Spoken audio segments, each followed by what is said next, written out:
tretji dan Agre je naš studio obiskal tudi minister za obrambo, magister Valentin Hajdinjak.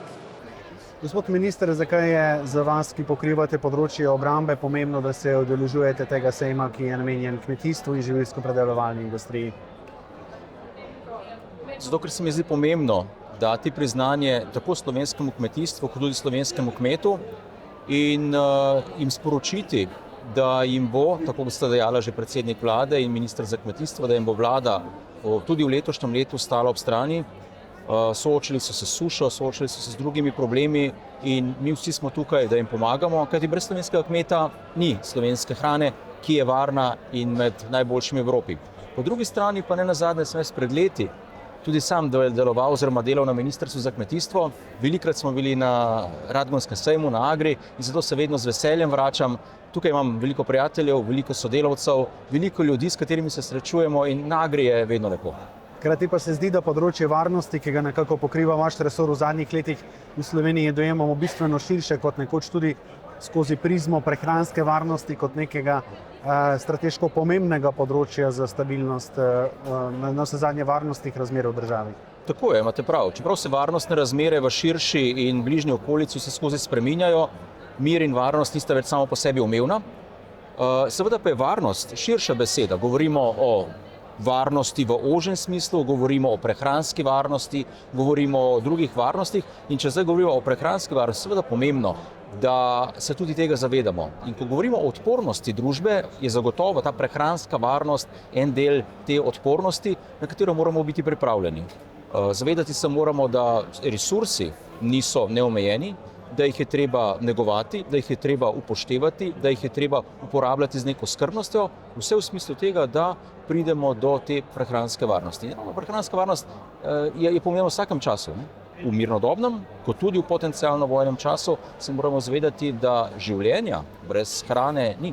Pa naj si bo to v tistem času, ko se imamo lepo, ko živimo v miru, ko smo vsi zadovoljni in srečni, ali pa v tistem času, ko, bom rekel, Bog ne daj, pride do kakršnihkoli vojaških ali pa kriznih razmer, ampak tudi v tistem času je hrana kot taka pomembna.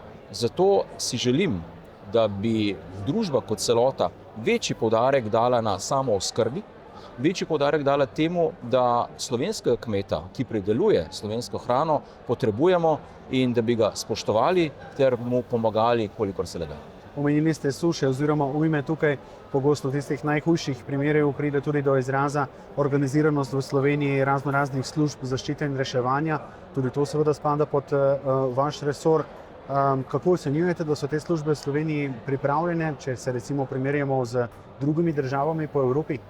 Pod Ministrstvo za obrambo sodi tudi sistem zaščite in reševanja in jaz z veseljem lahko povem, da je sistem zaščite in reševanja in civilne zaščite eden najboljših v Evropi. Deluje, je deloval in sem prepričan, da bo tudi še naprej deloval.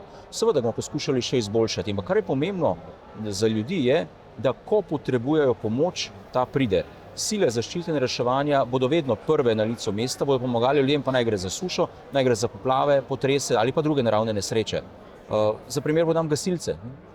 Imamo številna prostovoljna gasilska društva, imamo ljudi, imamo gasilce, ki, ko je nek požar, mi tečemo od požara, gasilci tečejo v požar.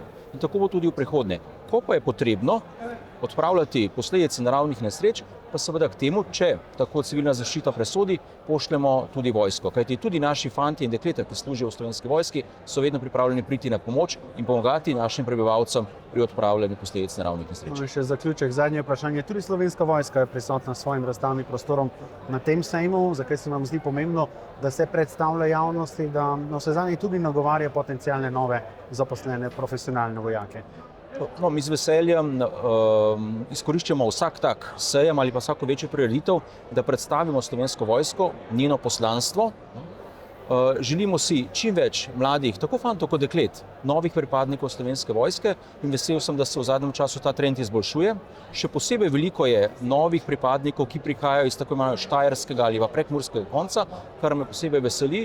Nenazadnje smo različne materialne pogoje za delo v Slovenski vojski zelo izboljšali, tako da je temu sledi potem tudi dodaten pritok.